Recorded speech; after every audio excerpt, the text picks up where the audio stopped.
Darren Smith with you, along with the man, the myth, the legend, the sports director from KOTV ABC 7 down in Tyler, Texas. They call him Michael Coleman. I just call him Mike. Mike, what's going on with you, man? Well, just here thawing out here in the great state of Texas. We all can't go to Mexico on the last minute and then decide to come back to the cold weather, but we're making it here in TX. I was out of power for 28 hours. We were concerned about the pipes, but you keep the water dripping and flowing. That's supposed to prevent that. So far we're in the good with that.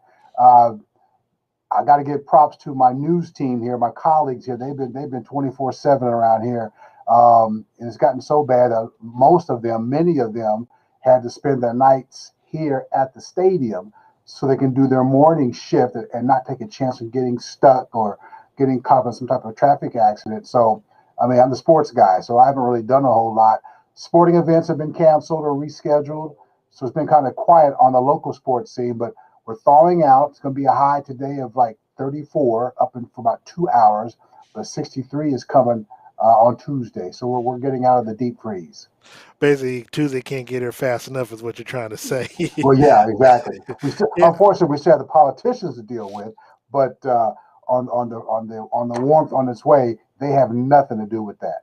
yeah, and and up here in Kansas City, we've had negative degree weather. It's gotten up to about, I think it's scheduled to get up to above freezing today, 32 degrees. Even though the sun has come out the last couple of days, where it's kind of guiding the the snow and ice a little bit up off the ground. I think hopefully by this afternoon and by Tuesday we should be seeing 50 degrees. Even though we are expected to get some more snow, so look, we want everyone to stay safe. Obviously, the freezing weather is going across the country. Obviously, I mean, if you don't believe in global warming, you probably do now. But to that extent, Mike, we were off last week post Super Bowl, so wanted to get your thoughts on the butt kicking that took place to the Kansas City Chiefs and Patrick Mahomes in the game against the Tampa Bay Buccaneers, where they fell 31-9. Well, they got hit in the mouth. Make no mistake about that. There are a lot of factors involved.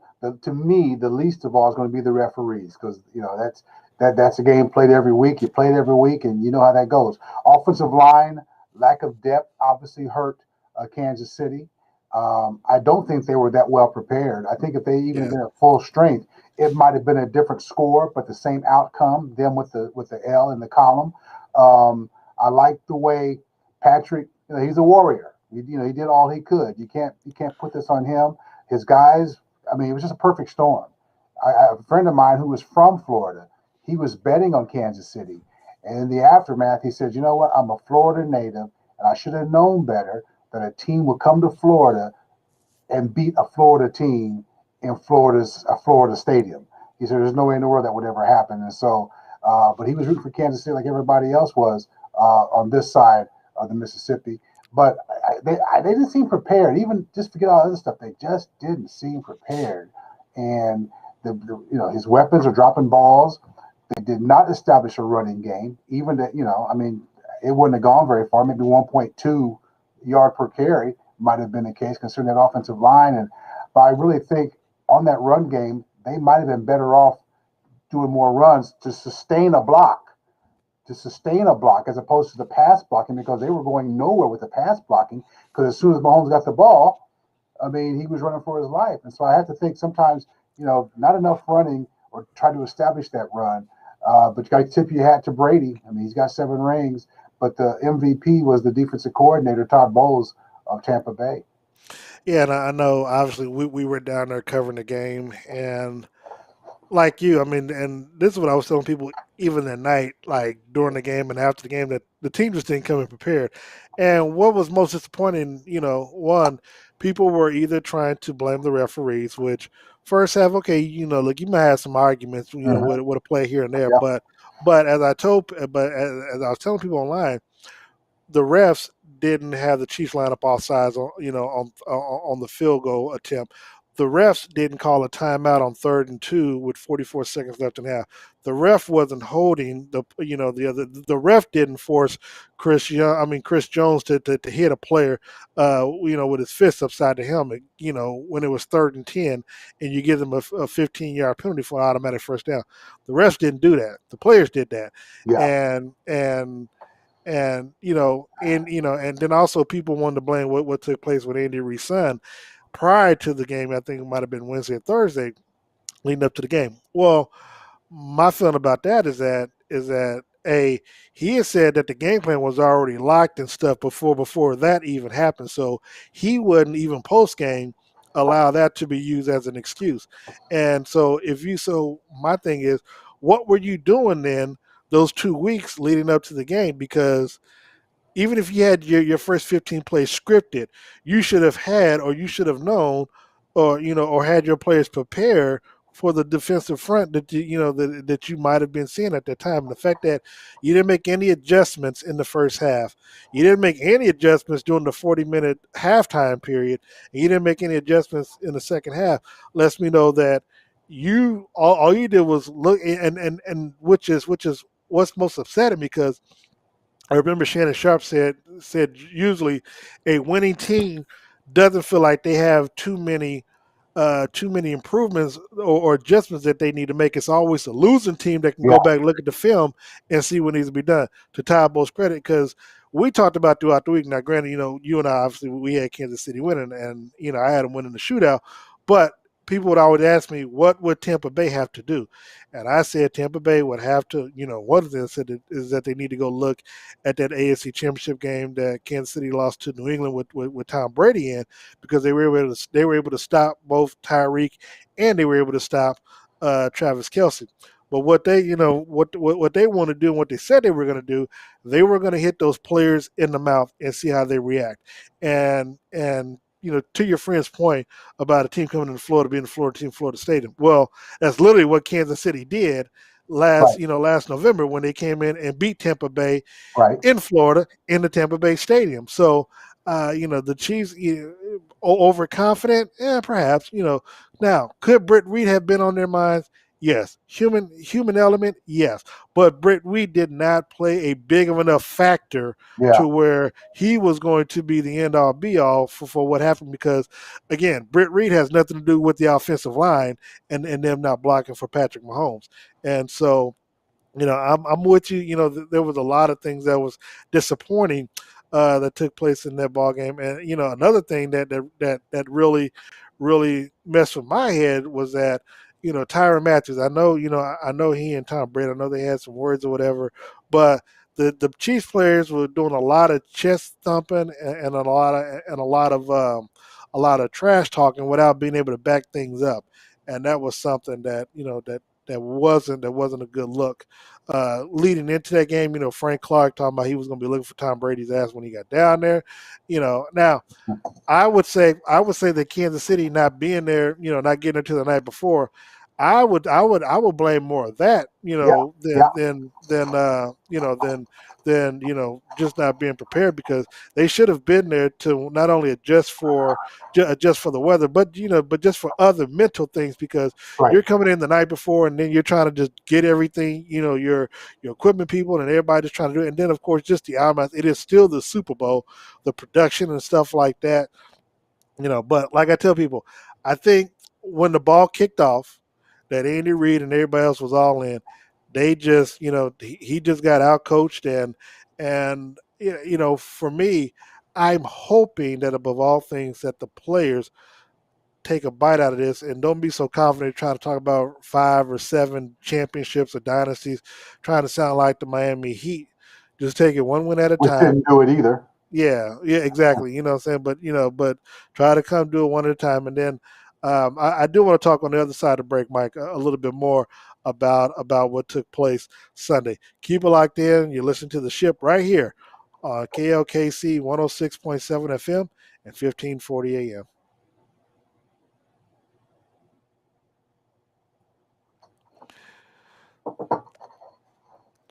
All right, we are back here on the ship here on Fox Sports Radio, KLKC 106.7 FM. Darren Smith, Michael Coleman. Michael, one of the things that I wanted to address before we went to break was that you know nothing's guaranteed. And I tell people the only thing that we can be guaranteed of is death and taxes around here, and unfortunately, uh, you know, people people keep talking about the Chiefs are going to be back in the situation next year. One of the things that to your point that you talked about whether or not they would have been at full strength, whether or not they would have been able to beat Tampa Bay. I, I think there's merit to that they may have because if you remember in Miami last year, Mike, when we went down there, they were at full strength when they went to the Super Bowl game. I mean, they had nobody on the injury report. They just Hmm. had healthy scratches, and it was obviously they ended up coming back from behind to win the game, but they came to that game completely healthy. This time around, obviously, you were without Willie Gay, your rookie linebacker. You were without Eric Fisher. You were without Mitchell Schwartz. Obviously, you didn't have the medical doctor who's in Canada. So you were without three offensive linemen or three starters at that on the offensive line when it mattered most. Now, Mitchell Schwartz and the doctor wasn't around when they beat Tampa Bay back in November. But to that point, again, I'm saying when it comes to guarantees, I like Kansas City's chances. Again, maybe going to LA. I can't say they're my favorites right now to win. I do think they are the best team in the AFC at this particular moment. Obviously as we go into the offseason and see how teams better themselves or try to better themselves during the offseason, we'll see how that works. But I also think that the players and fans forget that this is a long season. The last three seasons, the Chiefs have gone into what is it, week 19 or week 18 of the season, going to the AFC Championship game, and then the last 2 years going to the Super Bowl.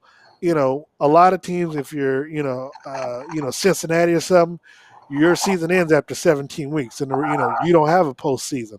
That's something that the Kansas City has experienced the last 3, 4, 5 years, and how long that their season has played, which also has an effect on whether or not you are injured or healthy going into the playoffs, and then of course in turn trying to make it to the Super Bowl. Your thoughts on all that, Mike? I know I Well, kind of threw a lot out no, out, no, no, out, no, out of there, no. but No. Back to your earlier point in the segment before, you're talking about adjustments that the Chiefs did not make, and usually it's the team losing that needs to make the adjustments. Here's the one adjustment that Tampa made: don't let up. We know these guys have the ability to come back. Just keep doing what you've been doing. So that I think that was probably, I mean, that was like, hey guys, it's 21-6. We're not worse. We know what they can do. And even when the Chiefs settled for the three in the opening third quarter, it was 21-9. It still seemed like 21-6 to me. yeah. It still seemed like you're just as far behind as you were beforehand. But also, I think you made a good point about who was missing: the doctor and Fish and Schwartz. Sports, yeah. Um, that just goes to show you how much of a team game this is. Yeah, we hear about Mahomes and we hear about Kelsey and we hear about Tyreek the Cheetah, but those guys are the frontline guys, and that game on Sunday was proof you can't do anything unless you got the guys in place to block and protect and do their thing, and that was because you don't hear about that during the regular season. So hopefully fans will understand that when you see those spectacular plays that Mahomes and company are pulling off, they had a whole lot more help that you're not even paying attention to. And I think that's what really hurt them as well. The lack of depth. They need to get some depth as well. I mean, that's one thing. Tampa came in healthy and with depth. Oh yeah. Not the case with Kansas City. So I think those are a couple of holes they're going to need to fix or patch or whatever they need to do. And thirdly, all that love we give Coach Reed on his performance or his team's performance after a bye week, that didn't mean anything on February 7th, because that bye week went bye. And like you said, to your point, what were they doing all that time? And then to go out and say, game plan's in, the cake's in the oven, we're going to let it bake. So those are some things they're going to have to look at. Yeah, Brett Reed's situation is human nature. And If he wasn't a part of the team, it wouldn't be that big of a deal psychologically if it wasn't indeed. But he was a part of the team. He's one of the coaches. You know, if you're a family together, which is what they preach all the time, you're going to feel the pain of a family member when something like that goes down. So, yeah, to a degree, I think that played a part of it as well. Michael, so looking further and looking into the offseason and the postseason, and look, congratulations to the Tampa Bay Buccaneers for what they were able to do. I do want to touch on the Britt Reed situation just for a moment because it did take place before. We don't know all the details. Of course, according to Britt Reed and the reports, he told the officer that he had 2 or 3 drinks. He had some Adderall as well. The Chiefs after the Super Bowl said that he was no longer part of the organization because his contract ran out, and so he wasn't being brought back. Obviously, in my opinion, I believe, I think it's a little CYA that they're trying to do, but when the investigation begins or starts to unfold, the question is going to be, as a journalist or reporter as we are, was he on the Chiefs complex compound, stadium where he had those drinks? Because if so, would that make the team liable for what he did when he left there because he might have been impaired? I think the answer to that question is yes, but I think getting ahead of ourselves, I don't think even if it came to that, I just think Clark Hunt would find a way to well, not squash it, but let's do it this way. I think before it became all of that, let's just get this out the way. Let's just deal with it. Do whatever it is we have to do. And you can't even say within reason because, well, you can't say within reason now. I understand the little girl's out of the coma, but still, it was a horrific situation for the family. And I know to some folks it's going to look like a money grab, but it is what it is. And I just think Clark Hunt, before it comes to all of that, I don't think we're going to even know what the investigation results are going to be. Because trust me, if an NFL owner can squash going to see some masseuse chick the night before an AFC Championship game, a la Mr. Kraft, and they drop the charges, and we don't know what the settlement was or was not. This is a bigger picture type of deal, and I think Clark Hunt would be on the side of doing things the right way. Let's just do it. Just write a check or whatever it is we have to do. Let's just move on from this because what they don't want to do come July is answer those questions. Well, It'll they'll be too probably they'll or probably answer those questions anyway, depending well, on yeah, who gets a right, chance to ask them. right. Well, Um, yeah, yeah, true. and so and to that point, look, I mean, I wouldn't have a problem if that's what he did because that's what he's not a billionaire for nothing. Um, you you hate to see it even come down to a situation like that, but like you said, it is what it is. Going further though, Mike, where do you see the Chiefs looking to improve in the offseason? I know I've talked on my ESPN show all last week that if I'm Brett Veach, I'm looking for a left tackle, right tackle in free agency, a left tackle, right tackle in the first, second, third, fourth, fifth, sixth, and seventh round of the NFL draft. If you're the Chiefs, what are you looking for to improve in the offseason, especially after what you saw in Super Bowl 55? And well, after what everybody saw in Super Bowl 55. Well, I would say, but I'm not going to. I would say running back. I mean, they know about running backs. They've got running backs. Just run those guys. Put them to work. I think that's part of your problem. Put your running backs to work. Mm-hmm. That's number one. So you don't have to draft a running back. But obviously, you got to draft for depth. They got the 31st pick. What they got? What pick they got? Yeah, 31st. 31st pick. Um, hey, you done made an investment in Patrick Mahomes for the next 10 years, 12. 10 to 12 years, whatever it is. Always first and priority offensive line. I mean, they should be like baseball teams are. Baseball teams have a bunch of pitchers, a bunch of pitchers. They need to have a bunch of offensive linemen. That's what they need to do. I think first and foremost. On the defensive side, I don't know. I mean, if, if to hear folks clamor for J.J. Watt or even Houston coming back, if there is a need for that, go for that kind of player. You don't need to go for him in the first 2 rounds, but if there needs to be depth on that side of the ball, then go for it. I mean, unless you're going to get a rental player to buy the time. I don't know if that's the case, if that's the answer though. But I think Well, I will say this because because you're kind of leading into what I want to talk about in the next segment, so I don't want you to go too far into that okay, okay, okay, into that okay, side of the ball because I do want to throw some names out there, some options for you. okay. But let's look back on the offensive side of the ball because I do want to talk defense when we come back. So, what would you do to improve the offense? And we Um, got about a minute left. We got a minute left. Keep the guys healthy. I know that's a tough chore, but that's the first and foremost. Is is the doc coming back next season? That we don't know. We don't know, and obviously, as you mentioned, as a with the running back situation, we don't know what the situation is going to be with the Damian Williams as well. So Okay, I say, listen, improve your run game. If that means don't go drafting a running back, improve your run game, run your guys, establish the run game, and everything else besides offensive line depth. That's the key for them in this upcoming draft and offseason. now you wouldn't look at trying to add any more or wide receivers, would you? Well, I know the Watkins conversation. Watkins, the folks are talking about he should go, and next week, Well, he was paid $9 million this season. So look, we'll talk about it on the all other right. side of the break. Keep it locked in. This is Darren Smith, Michael Coleman. You're listening to the Ship here on Fox Sports Radio, 106.7 FM, 1540 M. We'll be right back after this timeout.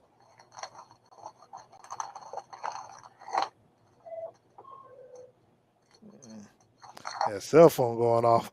Yeah. Let's see. Okay, you ready? Let me put this on silent. Okay. There's somebody in the building who thinks I'm not here yet. Come, that's why I like this part of the building. You can't tell if I'm in the building, but I'm here. Okay. All right. Let's do it. Three, two, one.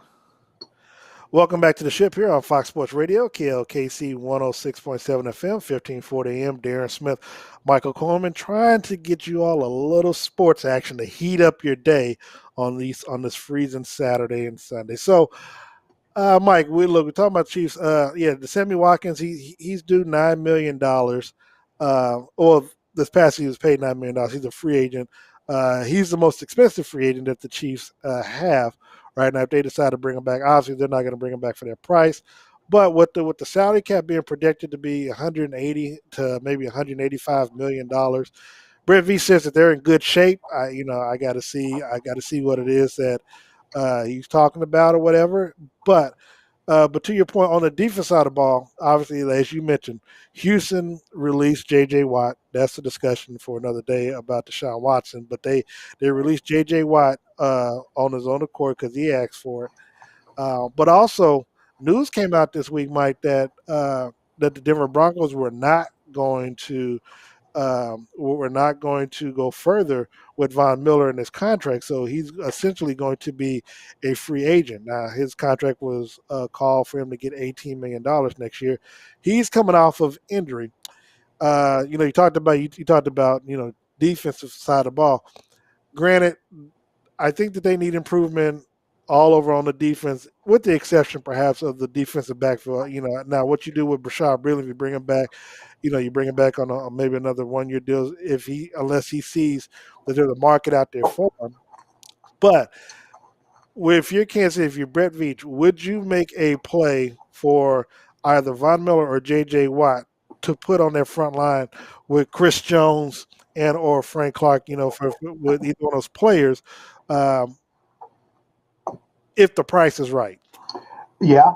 I mean, hey, Denver did it with Neil Smith, years ago, They and did. so Good point. yeah, so I mean that's one thing fans have to understand. I understand the rivalry and this and that. You know, um, teams want to win who are in the position to win, and the Chiefs are going to be in position to win for quite some time. You're in position to go after a player like Watt or Miller. I think Miller would be even better. I mean, Yeah, I think because so.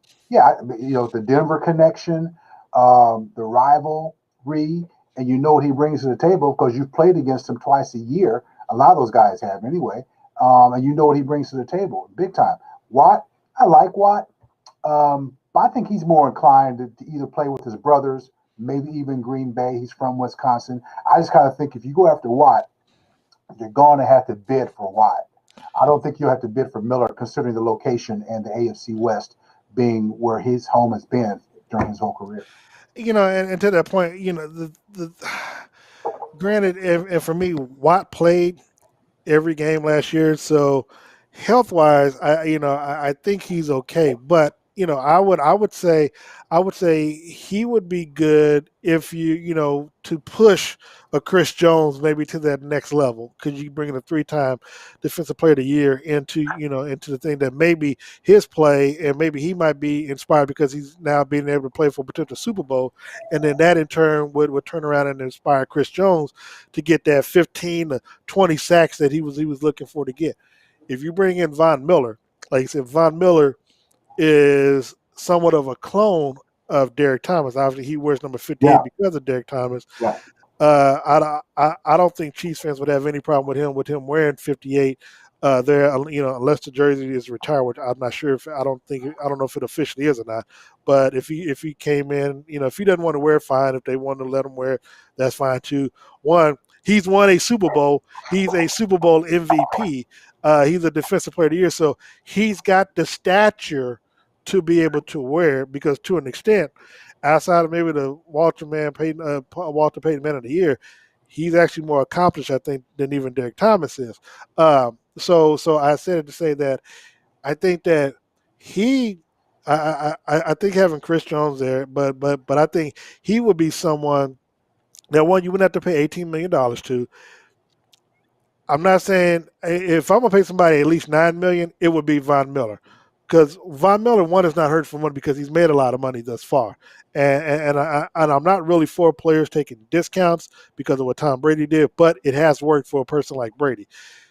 If you're Von Miller and you want to get back at the Broncos, obviously you go to the team that has the best chance. Now, unless you want the sunny skies in Los Angeles, which I would not be opposed to, what I'm saying. But you come to Kansas City, you're gonna have a quarterback that's going, and you're gonna win 12, 13, 14 games next season. You come there, you play opposite of Frank Clark. You motivate Frank Clark because what's going to happen is next year is going to be the third and probably the last part of that guarantee money that Frank Clark is going to get on his 5-year deal. Frank Clark needs to be playing inspired football. You get Von Miller over there, and Von Miller also feels like he'll have something to prove by having to recover from his ACL tear last year and now coming back. So you get it for less money. He'll play inspired football because he wants to show that he's still that dude. Because just 2 years ago, he made all pros. It's not like he can't come back and do it. He just suffered an injury. Well, what better way to come back and show that you're still at the top of the game than going to a rival, performing well, helping lead them back to a Super Bowl. Now you've won 2 Super Bowls in 2 different cities in the same division. Not a lot of people can say that. And I don't see J.J. Watt, who I think is a tremendous talent. He is a first ballot Hall of Famer. I don't see him at this stage of his career coming in and still frothing at the mouth.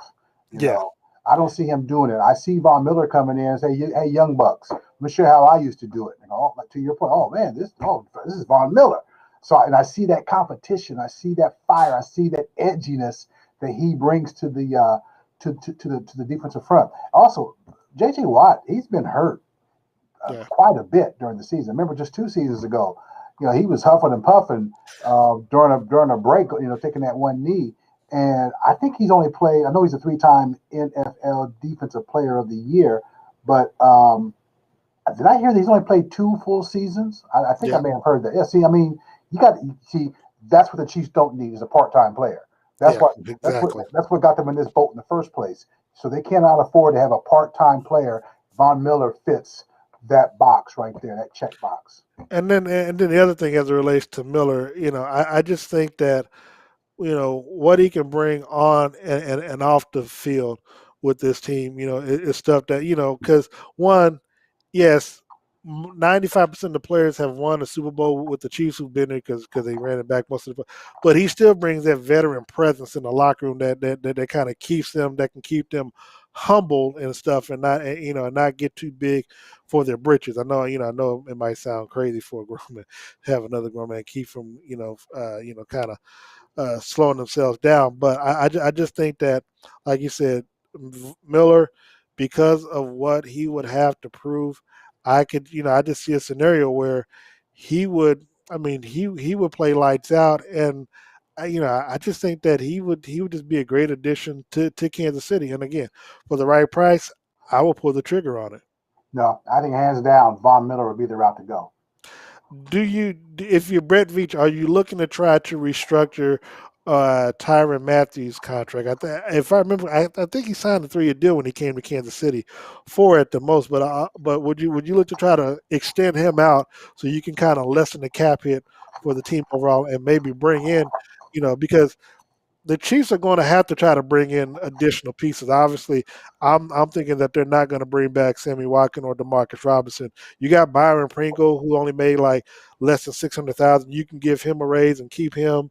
And then if there's a wily, if there's a proven wide receiver that's a free agent, a la maybe a AJ Green out of Cincinnati, who's looking to win a Super Bowl, but also, I mean, who would you rather play with, Patrick Mahomes or the Joe Burrow? I don't even know. That's You a know, trick question, right? yeah. So, I mean, look, the Chiefs have options, in my opinion. They have options on what they can do and where they can go this offseason. And to me, Mike, that's going to be what I talk about on the show. To me, that's almost as good as the regular season itself is the off season, the potential uh, draft picks, the potential trades, the potential free agent signings, and how teams try to maneuver the chessboard pieces. Because last year the teams were trying to better themselves and knock off the Chiefs. Now this year they're going to be trying to better themselves and knock off not only the Chiefs but the Tampa Bay Bucks as well. So I mean, I like it. I do want to talk more about it because there was obviously a big trade that took place in your division for a quarterback that's going to be pushed outside of your division. Then I also want to know what's going to be going on with that quarterback called Dak Prescott down there because the deadline for the tag is fast approaching, and I'd love to know what Jerry Jones is going to do in the meantime. But we got to take a break. Keep it locked in to the ship here on Fox Sports Radio, KLKC 106.7 FM, 1540 AM. We'll be right back after this timeout. What is that date? March? I'm not sure. I know it's like, no, I just know it's in March. I know the new league year starts March 17th. So, Oh, okay. so give me 1 second. Are you ready? Yep. All right, 3, 2, 1. Welcome back to the ship here on Fox Sports Radio, KLKC 106.7 FM, 1540 AM. Mike, it is a little freezing cold still. Again, our weather, just like you said, should be getting above freezing later on today. But there was a big trade that took place this week where um, it seemed as though, and I talked about it on my show as well, that I predicted this would happen because the Philadelphia Eagles, they wanted out of this contract so bad, you probably could have gave them 2 7th-round draft picks or a 7th-round draft pick just to get them off the books. But Philadelphia Eagles traded quarterback Carson Palmer to the Indianapolis Colts for a 3rd-round draft pick this year and a 2nd-round draft pick that's conditional that could be a 1st-round draft pick next year. One, do you think Indy overpaid for it? Two, uh, what does this do for both teams? And three, if you're the Philadelphia Eagles, where do you go from here? Well, I don't think they overpaid. If they had given up a one, a two, and another draft pick, that would be overpaid. I know Philly was trying to look for a deal like that. I mean, they wanted chocolate cake and got warm Jello. Okay, so this is what you're gonna get. That's what you're gonna get. Um, but I also notice, how the odds for the Colts being in the Super Bowl remain the same. You remained the same even before they had a quarterback. And now you added Carson Wentz. So I think that goes to show you the faith or the lack thereof in a Carson Wentz. Now, he's reuniting with Frank Reich, who was his guy in Philly when they went to Super Bowl, although he didn't play because of his own injury. We'll see how it turns out. I just never been that enamored with Carson Wentz, not at all, man. Even when the MVP talk was surrounding him, I just, you know, and I think Philly's mistake, but they had to play him because he was their guy, is not getting Jalen Hurts in earlier, Hmm. which I think would give them a better idea what route they're going to go because they had the number 6 pick. And I just have a feeling if there's a quarterback there, they're going to pull the trigger. Really? Yeah. Okay, that's a. Now for me, I do like the move that Indy went after him because you're going to be playing for a coach that one believes in you. Obviously, he believed in you when when they were together in Philly. Like you said, he was headed towards an MVP and perhaps winning the Super Bowl as the starting quarterback himself. But the fact that Frank Reich got Chris Ballard and the Colts to trade for you means that he still believes that you have something left in you, which I think works in favor for Carson Wentz, Mike, because now mentally you're so much better, you're so much fresher because now you're going to a place into a situation where or at least the head coach believes in you, giving you the opportunity. You got an offensive line. I mean, look, Philip Rivers stayed healthy last year. I Yeah. mean, and so he's 39 or 40 years old, so or 37. He stayed and played healthy last year. So for Carson Wentz, the pressure is going to be more so on him than anybody else because they took a chance on you. You have to stay healthy. You have to make sure that you're not the reason why the locker room imploded like it did in Philadelphia because of because of who you are or how you behave or whatever. So you have to make sure that when you go there, you take your linemen out to, I mean, COVID, restricted, but you take them out, treat them well. You build a relationship with your running backs and your wide receivers because they had 2,000-yard wide receivers, Mike, up there in Indianapolis. They have a running game. They have a line that can defend, and their defense went all the best. They should have beaten the Buffalo Bills in the playoff, but for Phillip Rivers and some of his mistakes, they didn't. I think Carson Wentz makes a big difference. I think he makes a big improvement on that team. Going further. Now, I'm not going to put him as a Super Bowl contender team, but I still believe that he makes him a playoff team, and I think that they're better than a number 7 seed going further next year. But again, I believe because of the situation that he finds himself in now, that a coach believes in him. I like this. I like this pickup by the Indianapolis Colts, Mike. No, and I see where you're coming from. I think another plus side for Wentz is probably for the first time in the last 3 years, he won't have to look over his shoulder. You know, it's like, That too, boom, yeah. No, I'm the well, guy. that too, but also, now, and here's the thing that we didn't talk about for what he had last year. He'll have players that are available. I mean, like Deshaun. Like the last couple of years, he didn't have. I mean, he didn't have his first team players with him. I mean, they were always off injured. So obviously he needs to stay healthy. But but if you're going to Indianapolis where those players are staying healthy and you have a decent defense, it's going to be incumbent upon you not to throw interceptions, not to make those mistakes because I mean you couldn't for him you couldn't have asked for a better situation because for real, um, Philadelphia is taking a $33 million cap hit this season. That's how bad they wanted to get rid of you, and then the Colts are going to take on the rest of that $128 million deal. So so you get a chance to make you get a second chance to make a first impression, on the league. So everything is there for you on a silver platter. You just got to do your job. Well, and part of his job, which is all on him, would be to engage with his new teammates. Yep. Pull a Brady, go to a high school if you can't go on campus of their facility and throw passes. Remember all that hullabaloo Brady got in trouble for, working out and Yep. illegally in a helicopter? Where they land them? It landed them at home in the Super Bowl with a ring.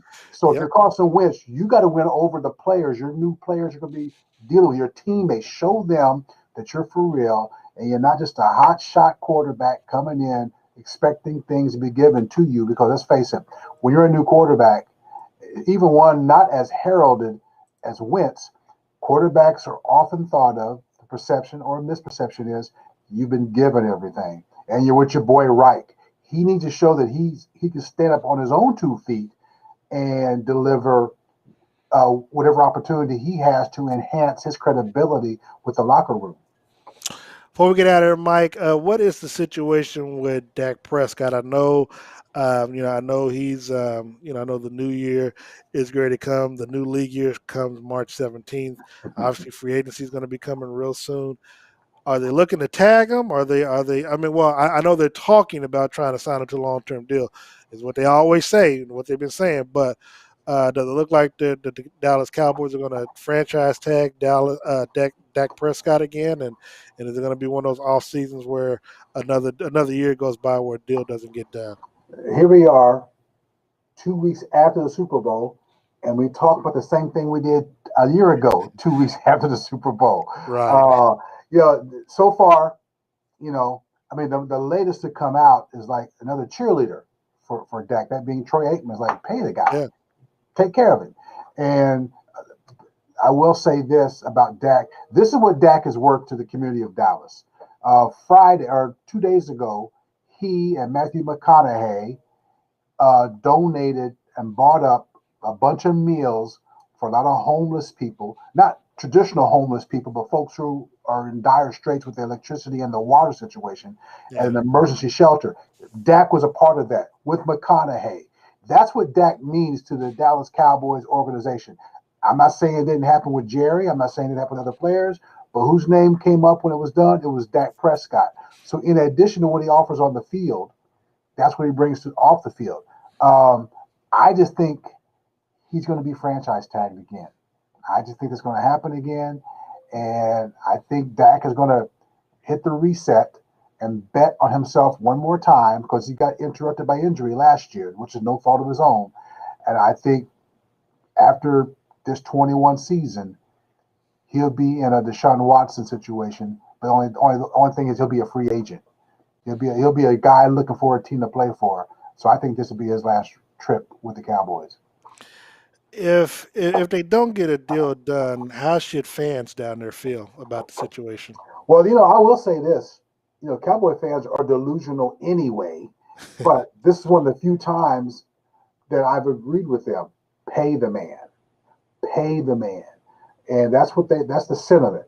And I think if Dak was to get up and leave, they would understand because he's handled it with such class. I mean, he and Deshaun Watson are, in terms of being unhappy, you hear more defense of them from others than you do from them.